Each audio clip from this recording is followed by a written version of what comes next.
Hello student, पिछले class में हम लोग ग्रेटेस्ट इंटीजर फंक्शन से रिलेटेड ट्रांसफॉर्मेशन का बात किए। आज हम लोग पढ़ेंगे फ्रैक्शनल पार्ट से रिलेटेड और उसके बाद maximum and minimum of two functions. तो पहले देखते हैं फ्रैक्शनल पार्ट, जिसमें तीन फॉर्म है।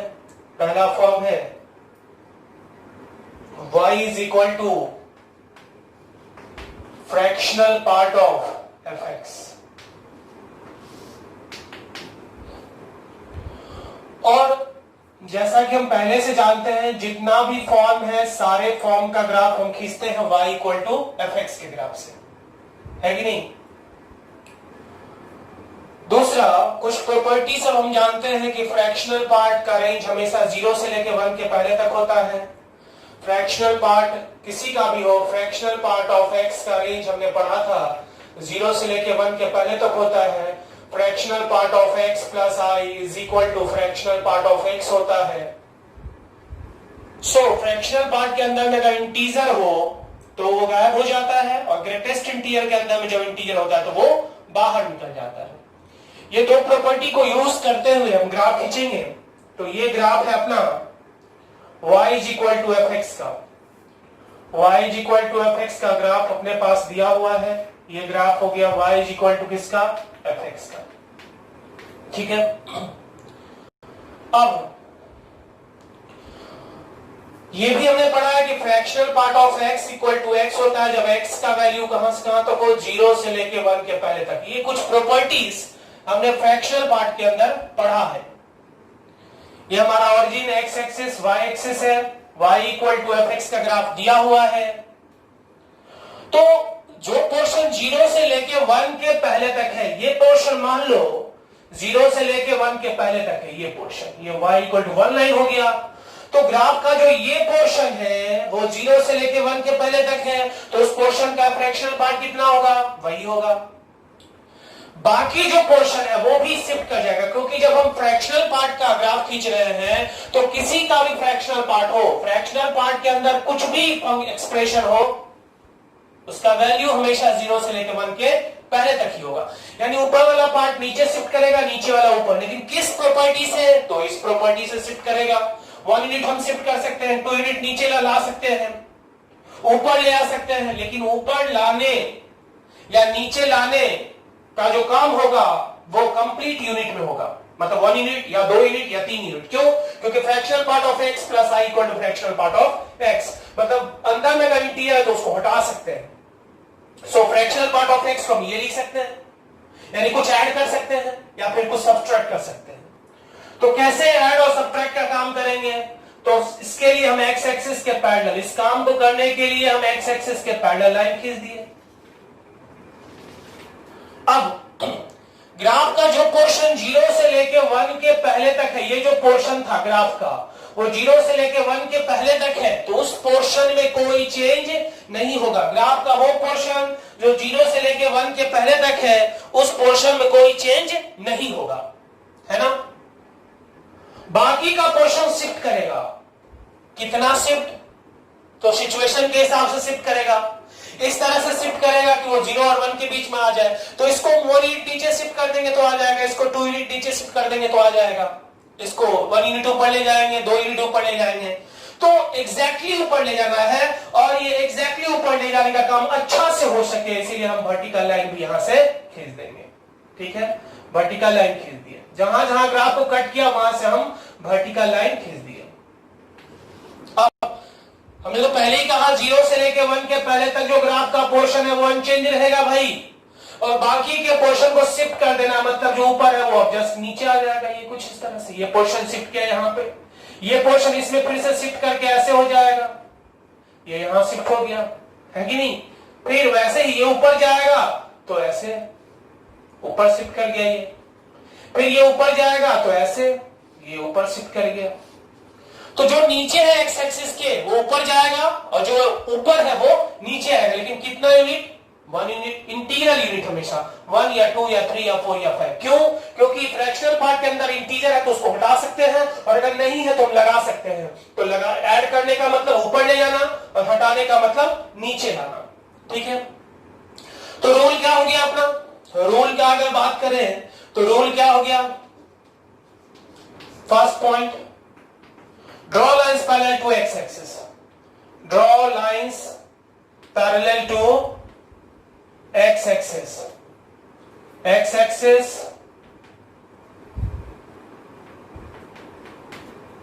for each integral values of y, each integral values of y, ठीक है। दूसरा, जहां भी वो लाइन इंटरसेक्ट किया वहां से वर्टिकल लाइन खींचेंगे, draw vertical lines, draw vertical lines through each point of intersection, each point of intersection, through each point of intersection। उसके बाद क्या करेंगे, वर्टिकल लाइन खींचने के बाद ग्राफ का वो पोर्शन जो 0 1 के बीच में वो अनचेंज रहेगा। तीसरा, keep the part of fx unchange, part of fx unchange, उस पार्ट को अनचेंज रखेंगे, फॉर विच, जिसके लिए fx का वैल्यू क्या होगा, fx का वैल्यू 0 से लेके 1 के पहले तक, 0 इंक्लूडेड 1 एक्सक्लूडेड, जो 0 से लेके 1 के पहले तक है वो अनचेंज रहेगा। और फोर्थ पॉइंट क्या हो गया अपना, तो बाकी के पोर्शन को शिफ्ट कर देंगे, किसके किसके बीच में, 0 और 1 के बीच में। So shift rest of the portion, rest of the portion between y equal to 0 and y equal to 1, y equal to 0 और y equal to 1 लाइन के बीच में हम शिफ्ट कर देंगे। तो क्या किया हम लोग, सबसे पहले x एक्सिस के पैरेलल लाइन खींचे। क्यों खींचे, क्योंकि जो x 0 और 1 के बीच में वो तो अनचेंज रहेगा, वो भी पता चल गया। दूसरा कि को कितना दूर में, मतलब चूंकि 1 यूनिट का हमको शिफ्ट करना है, तो कि 1 यूनिट में कितना पोर्शन है ग्राफ का, ये जानने के लिए हमने एक्स एक्सिस के पैरेलल लाइन खींचा, ये 1 का, ये 2 का, 3 का, -1, -2, और जहां जहां ग्राफ को कट किया वहां से हमने वर्टिकल लाइन खींचा। ये वर्टिकल लाइन क्यों खींचा, क्योंकि एग्जैक्टली ऊपर शिफ्ट करना है, थोड़ा भी लेफ्ट राइट ना हो, इसीलिए हमने वर्टिकल लाइन खींच दिया एक्यूरेसी के लिए। अब जो पोर्शन 0 और 1 लाइन के बीच में है वो अनचेंज रहा, और बाकी के पोर्शन को क्या किया, शिफ्ट किया। क्यों शिफ्ट किया, क्योंकि हम शिफ्ट कर सकते हैं। कैसे, तो इस प्रॉपर्टी से fractional part of x plus i equal to fractional part of x, और हम जानते हैं क्योंकि फ्रैक्शनल पार्ट ऑफ x का रेंज 0 से लेकर 1 के पहले तक होता है। क्लियर है।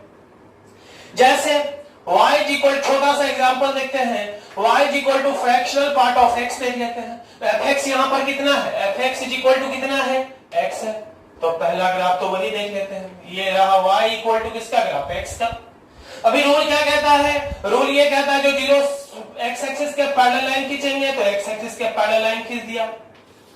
ये 1 2 3 -1 -2 -3, ये अपना x एक्सिस था, और ये क्या है, ऑरिजिन, और ये y एक्सिस। अभी जहां जहां ग्राफ को कट किया वहां से क्या करना है, हमको वर्टिकल लाइन खींचना है, तो वर्टिकल लाइन भी खींच दिया, ये ग्राफ की एक्यूरेसी के लिए। अब जो पोर्शन 0 से लेकर 1 के पहले तक है वो अनचेंज रहा, ये नीचे आएगा, ये फिर नीचे आएगा, ये ऊपर जाएगा, ये ऊपर जाएगा, ये भी ऊपर जाएगा। ठीक है। नेक्स्ट देखो, y equal to fractional part of sine x, fx यहां पर क्या है, fx equal to sine x, तो साइन x का ग्राफ पहले खींच लेते हैं। ठीक है, तो ये ग्राफ रहा साइन x का, ये ग्राफ रहा किसका, साइन x का। ठीक है, x एक्सिस के पैरेलल ऑलरेडी लाइन खींचा हुआ है। अब जहां जहां ग्राफ कट कर है वहां से वर्टिकल लाइन खींच लिए।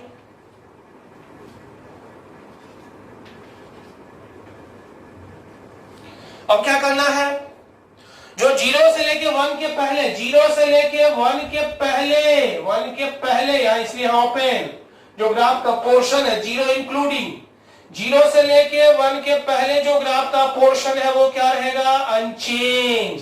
तो और बाकी को शिफ्ट करना है, शिफ्ट करना है तो इसको 1 यूनिट नीचे लाएंगे तो 1 पॉइंट यहां पे आ जाएगा, इसको भी नीचे लाएंगे तो 1 पॉइंट आ जाएगा।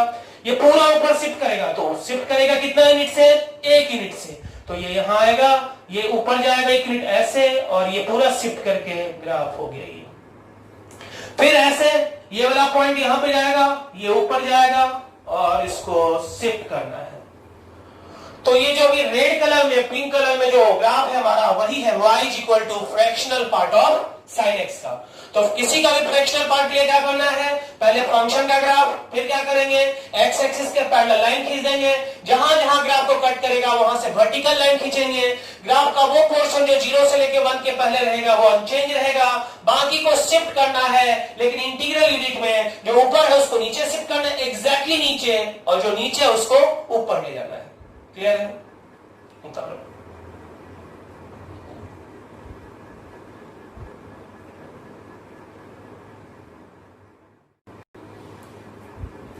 अब नेक्स्ट हम लोग दूसरा जो फॉर्म है इसका उसको देखते हैं।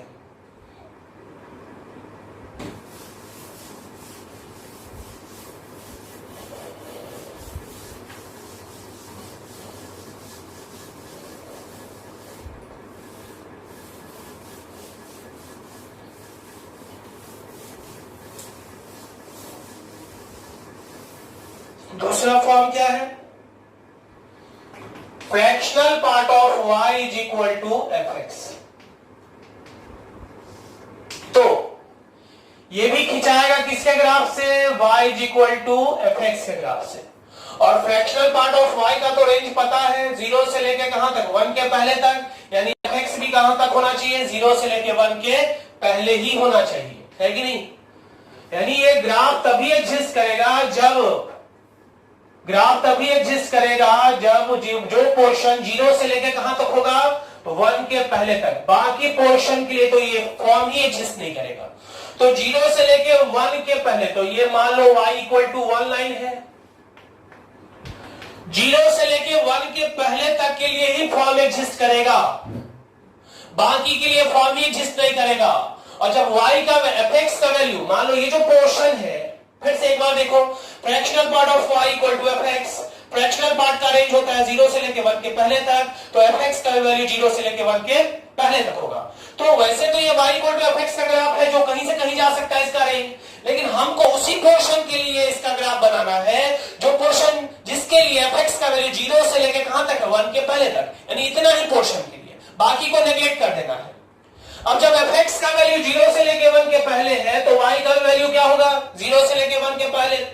और जब y का वैल्यू 0 से लेके 1 के पहले तक होगा तो फ्रैक्शनल पार्ट ऑफ y क्या होता है? y के ही बराबर। तो जब y ही हो जाएगा तो ये y equal to f x का ग्राफ, और ये भी y ही हो जाएगा, तो ये दोनों ग्राफ क्या हो जाएगा? सेम। यानी ग्राफ का वो पोर्शन जो 0 से लेके 1 के पहले तक है वो अनचेंज रहेगा, और बाकी के पोर्शन को क्या कर दिए? डिलीट, क्योंकि इस पोर्शन के लिए फॉर्म एग्जिस्ट नहीं करेगा। और जिसके लिए कर भी रहा है उसका पोर्शन जो कि 0 से लेके 1 के पहले तक है, y का वैल्यू या x का वैल्यू 0 से लेके 1 के पहले तक है, तो y का भी वैल्यू 0 से लेके 1 के पहले तक हुआ। और जब fractional part of x equal to x होता है, जब x का वैल्यू 0 से लेके कहां तक हो? 1 के पहले तक, तो फ्रैक्शनल पार्ट ऑफ y बराबर y होगा, क्योंकि y का वैल्यू 0 से लेके 1 के पहले तक है। तो अगर रूल का बात करें तो रूल इसका क्या हो गया? रूल इसका क्या हुआ? रूल ये हुआ कि ग्राफ का वो portion, keep the part of f x unchange, keep the part of fx unchanged for which fx belongs to 0 से लेके 1 के पहले तक। 0 से लेके 1 के पहले तक जो पोर्शन है वो अनचेंज रहेगा, और दूसरा बाकी के पोर्शन को क्या करना है? डिलीट करना है। So delete the rest of the portion, delete the rest of the portion, बाकी के पोर्शन को क्या करना है?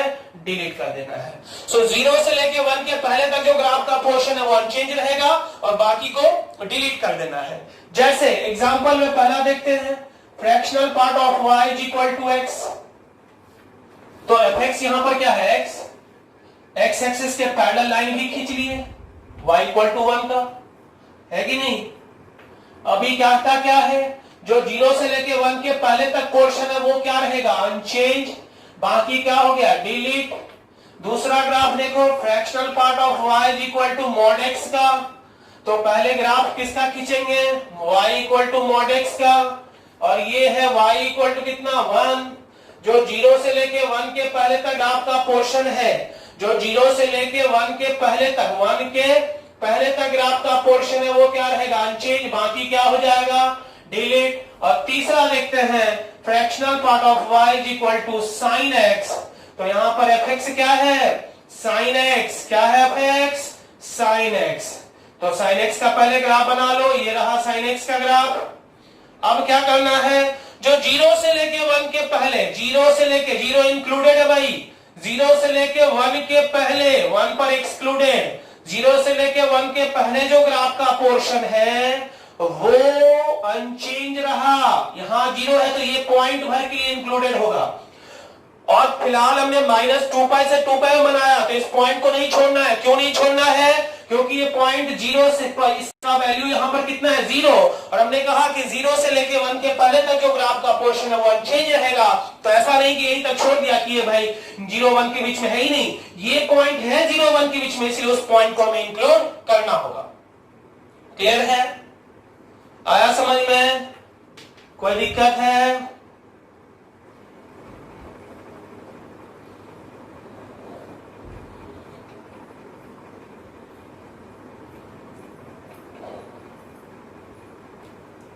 अब आगे हम लोग देखते हैं y is equal to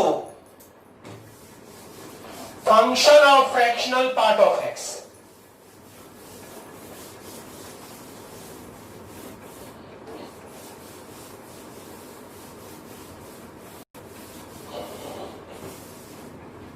y is equal to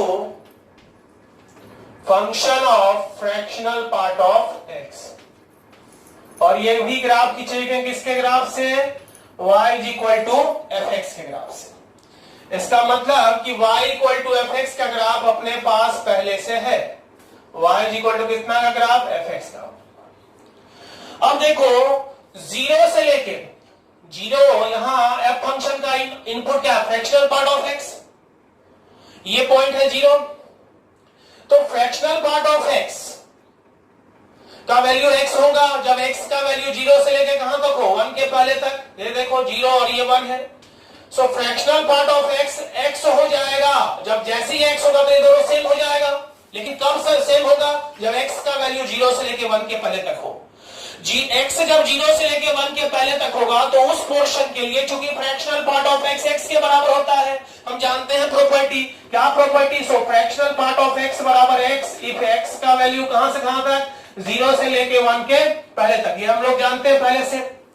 तो अगर x का वैल्यू 0 से लेके 1 के पहले तक है तो उस पोर्शन में, चूंकि फ्रैक्शनल पार्ट ऑफ x के बराबर होता है, इसलिए उस पोर्शन में ये कन्वर्ट कर जाएगा x में, तो ये दोनों क्या हो जाएगा, सेम, यानी जो ग्राफ fx में है वही ग्राफ इसमें भी होगा, यानी 0 से लेके 1 के पहले तक जो ग्राफ का पोर्शन है, इनपुट 0 से लेके 1 के पहले तक वो अनचेंज रहेगा। क्लियर है? अब क्या है कि भाई चूंकि यहां f फंक्शन का जो इनपुट है वो है फ्रैक्शनल पार्ट ऑफ x, और सबको पता है नेक्स्ट प्रॉपर्टी जिसका बात हम लोग यूज करेंगे वो ये कि fractional part of x is a periodic function, सबको पता होगा, पढ़ा होगा सब, periodic function with period 1, with period कितना, पीरियड 1, पीरियड कितना होता है इसका, 1 होता है कि नहीं। फ्रैक्शनल पार्ट ऑफ x जो कि पीरियोडिक फंक्शन है जिसका पीरियड 1 होता है, इसका मतलब ये, इसका वैल्यू, इसका मतलब f फंक्शन का जो इनपुट है उसका वैल्यू हर एक 1 यूनिट के बाद क्या करेगा, रिपीट करेगा, और जब इनपुट रिपीट करेगा तो आउटपुट भी क्या होगा, रिपीट करेगा। आउटपुट रिपीट करने का क्या मतलब कि जैसा ग्राफ 0 से लेके 1 के पहले तक है, यही रेंज है, 0 से लेके 1 के पहले तक है जैसा ग्राफ, वैसा ही ग्राफ 1 से 2 में बनेगा, वैसा ही ग्राफ नेक्स्ट हर एक इंटरवल में बनेगा। जैसा ग्राफ इनपुट 0 से लेके 1 के पहले तक में है, वही ग्राफ 1 से लेके, सेम ग्राफ 1 से लेके 2 के पहले बनेगा, 2 से लेके 3 के पहले बनेगा, -1 से लेके 0 के पहले बनेगा, -2 से लेके -1 के पहले, जैसा ग्राफ है, जीरो इनपुट से लेके 1 के पहले तक के लिए जो ग्राफ है वही graph rest of the interval में भी रिपीट करेगा। और जहां इंटरवल का लेंथ कितना होगा, इंटरवल का लेंथ कितना होगा 1 यूनिट, इंटरवल का लेंथ कितना होगा 1 यूनिट। आया समझ में? फिर से एक बार देखते हैं, यहाँ f फंक्शन का इनपुट क्या, फ्रैक्शनल पार्ट ऑफ x, और x का वैल्यू जब 0 से लेके 1 के पहले तक होगा तो चूंकि fractional part of x x के बराबर होता है, इसलिए इस इंटरवल में चूंकि ये x के बराबर होता है, इसलिए इस इंटरवल में ये दोनों सेम हो जाएगा, और इसलिए इस इंटरवल में दोनों का ग्राफ भी क्या होगा, सेम होगा। तो वही रह गया, 0 से लेके 1 के पहले 0 इनपुट पर क्लोज, चूंकि 0 पर क्लोज लगा हुआ है, 0 इनपुट पर क्लोज 1 पर ओपन, तो ये अनचेंज रहा। बाकी क्योंकि फंक्शन का आउटपुट क्या होगा वो तो इनपुट पर डिपेंड करेगा, और इनपुट यहां क्या है, फ्रैक्शनल पार्ट ऑफ x, जो कैसा फंक्शन होता है, पीरियोडिक फंक्शन। तो 1 यूनिट के बाद क्या करेगा, ग्राफ रिपीट करेगा, है कि नहीं? और जब रिपीट करेगा तो जैसा ग्राफ 0 से लेकर 1 के पहले तक है वही graph rest of the interval में भी रिपीट करेगा। क्लियर है? तो अगर हम रूल का बात करें, रूल अगर लिखते हैं तो रूल क्या होगा, रूल क्या वो बताओ। पहला पॉइंट कि keep the part of fx unchange, keep the part of fx unchange, unchange for which x belongs to कहां से कहां तक, 0 से लेके 1 के पहले तक, और बाकी same graph rest of the interval में भी रिपीट करेगा। सो repeat the same graph, repeat the same graph in rest of the interval of x। जैसे y is equal to sin fractional part of x को देखते हैं, fx यहां पर कितना है sin x, तो function of fractional part of x कितना हो गया, sine fractional part of x, है कि नहीं? तो fx तो पता ही है कि sin x है, तो sin x का ग्राफ तो सबको खींचने आता है कि नहीं, बोलो आता है। ये रहा sin x का ग्राफ। अब ध्यान से देखो, ये π/2 पर 1 है, π/2 पर 1, लेकिन हमको कहां तक लेना है, 1 ही तक लेना है। और ये ग्राफ है कितना का, y बराबर sin x का, ये हमने ग्राफ खींचा। किसका ग्राफ खींचा, ये y इक्वल टू कितना का, sin x का।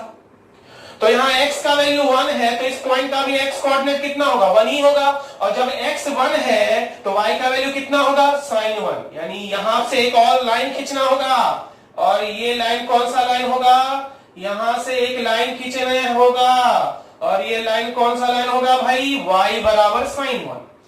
ये जो ऊपर वाला लाइन है ये y इक्वल टू 1 का लाइन है, y इक्वल टू 1, और ये जो नीचे वाला लाइन है ये कौन सा लाइन है, y is equal to sin 1 का।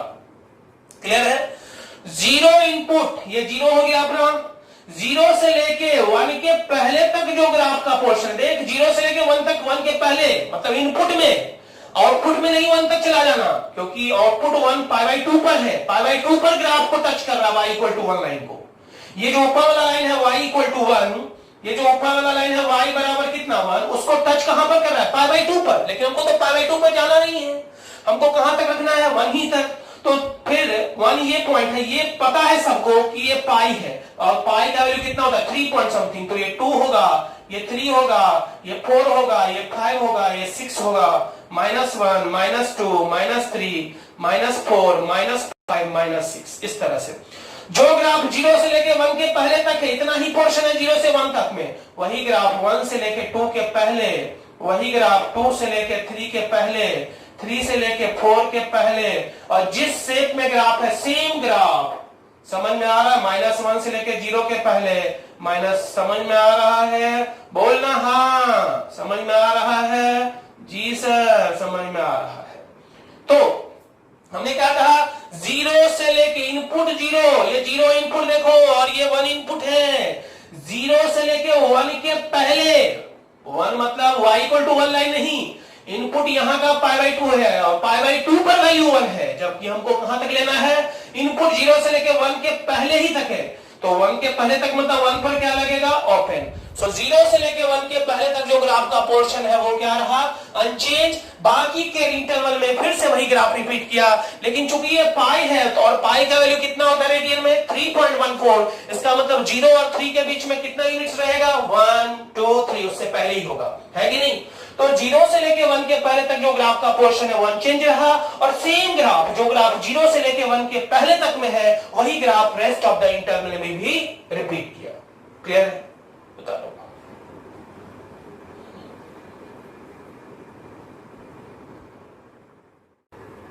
नेक्स्ट जो हम लोग को आज पढ़ना है वो है मैक्सिमम और मिनिमम का। बहुत सारा ग्राफ हम लोग पढ़ चुके हैं, y equal to f x plus c, y equal f x minus c, function of x minus c, function of x plus c, minus f x, f of minus x, mod f x, f of mod x, mod y equal to f x, greatest integer of f x, function of greatest integer of x, greatest integer of y equal to f x, fractional part of f x, function of fractional part of x and fractional part of y is equal to fx। Next जो हमें आज दो पढ़ना है, दोनों एक साथ ही पढ़ते हैं।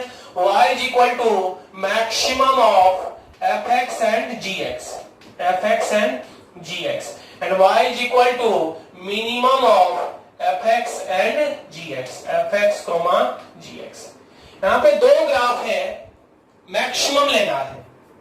दो ग्राफ है, एक तो y बराबर fx है, ये रहा y बराबर किसका, fx का, और एक और ग्राफ है y बराबर gx का, ये y बराबर कितना का है, gx का। और ये दोनों मान लो इंटरसेक्ट कर रहा है इस पॉइंट पर, किस पॉइंट पर, x is equal to a पर। ये बहुत इंपॉर्टेंट पॉइंट है जिसका काम नंबर ऑफ सॉल्यूशन निकालने में होता है। x एक्सिस ये क्या है, y एक्सिस, है कि नहीं। सो 0 a पॉइंट से पहले मान लेते ये a पॉइंट है, a से पहले gx बड़ा है किससे, fx से, a के बाद fx बड़ा है किससे, gx से। कैसे पता चला बड़ा है, तो जिसका हाइट ज्यादा है मतलब उसका आउटपुट भी क्या है, ज्यादा है।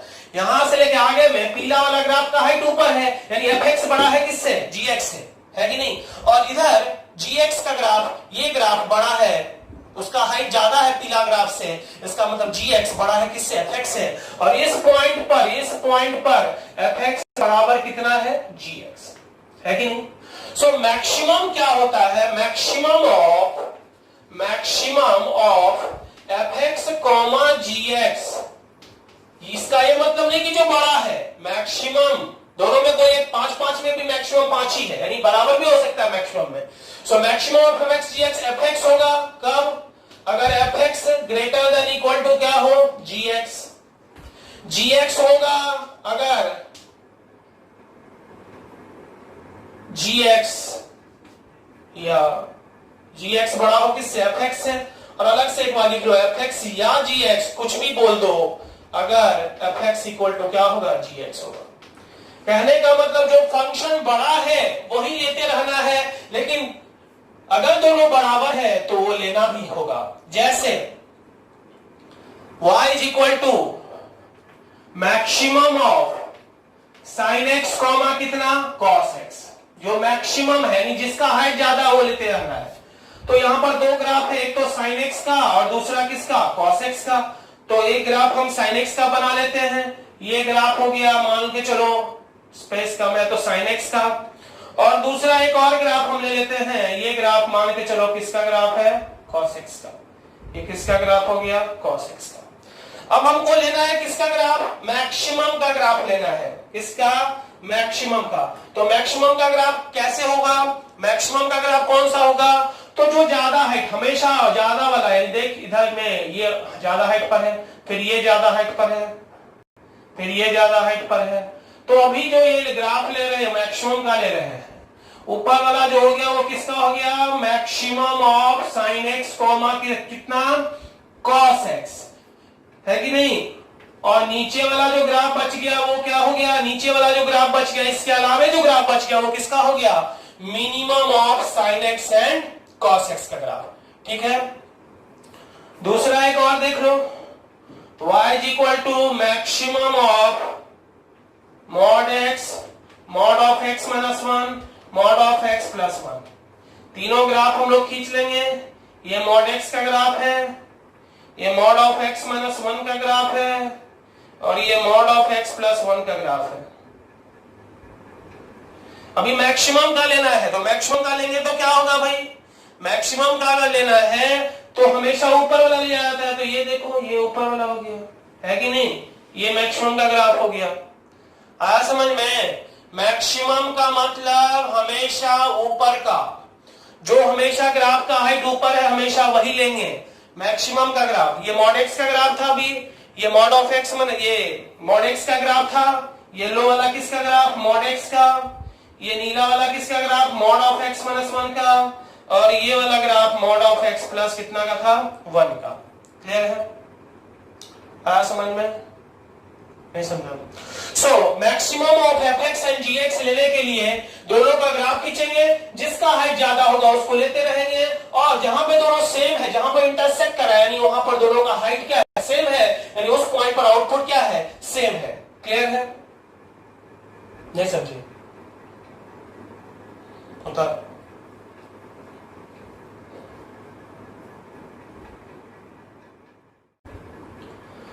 और इसका बहुत ही इंपॉर्टेंट एप्लीकेशन जो है वो 2 मिनट का है, हम लोग इस पे भी बात कर लेते हैं आज। वो ये कि किसी भी इक्वेशन का सॉल्यूशन का क्या मतलब होता है, इसके बाद ही हम लोग आज बात करते हैं। किसी भी इक्वेशन का सॉल्यूशन का क्या मतलब होता है, मतलब सॉल्यूशन ऑफ, जो हमारा पॉइंट है वो है equation f x equal to कितना, जी एक्स। किसी भी इक्वेशन का सॉल्यूशन का क्या मतलब, इसका सॉल्यूशन का क्या मतलब होगा कि वैसा x का वैल्यू, सॉल्यूशन हमेशा x का वैल्यू होता है, सो वैसा x का वैल्यू जिसके लिए fx और gx क्या हो, सेम हो। तो जिसके लिए fx gx सेम हो, मतलब fx gx सेम हो, इसका ये मतलब हुआ कि वैसा पॉइंट जहां पर fx और gx सेम है, मतलब वैसा पॉइंट जहां पर दोनों के ग्राफ का हाइट क्या है, सेम है, मतलब वैसा पॉइंट जहां पर दोनों एक दूसरे को क्या कर रहा है, इंटरसेक्ट कर रहा है। वैसा x जहां पर दोनों का हाइट सेम हो, वैसा एक ही x जहां पर दोनों का हाइट सेम हो, मतलब वैसा पॉइंट जिस पॉइंट पर दोनों ग्राफ एक दूसरे को इंटरसेक्ट कर रहा हो। किसका किसका, y इक्वल टू fx का and y equal to gx का। सो इस इक्वेशन का सॉल्यूशन क्या होगा, तो वो पॉइंट जहां पर y इक्वल टू fx और y इक्वल टू gx का ग्राफ इंटरसेक्ट करेगा वही हमारा सॉल्यूशन होगा। So the point where graph of y is equal to fx and y equal to gx intersect, y equal to fx का graph और y equal to gx का graph जिस point पर intersect करेगा वही हमारा सॉल्यूशन होगा। And number of solution is equal to number of points where graph of y equal to fx and graph of y equal to gx intersect. जिस point पर दोनों ग्राफ इंटरसेक्ट करेगा वो सॉल्यूशन होगा इसका, और जितने पॉइंट पर इंटरसेक्ट करेगा वही नंबर ऑफ सॉल्यूशन होगा। जैसे पहला एग्जांपल देखते हैं, sin x is equal to mod x, इसका नंबर ऑफ सॉल्यूशन निकालना है, तो अपन क्या करेंगे, y is equal to sin x का ग्राफ खींच लेंगे, है कि नहीं। तो ये देखो y बराबर sin x का ग्राफ तुमको आता है। अब क्या करेंगे, y equal to mod x का ग्राफ खींच लेंगे, ये देखो y equal to mod x का ग्राफ है, कितना सॉल्यूशन आया, तो एक सॉल्यूशन।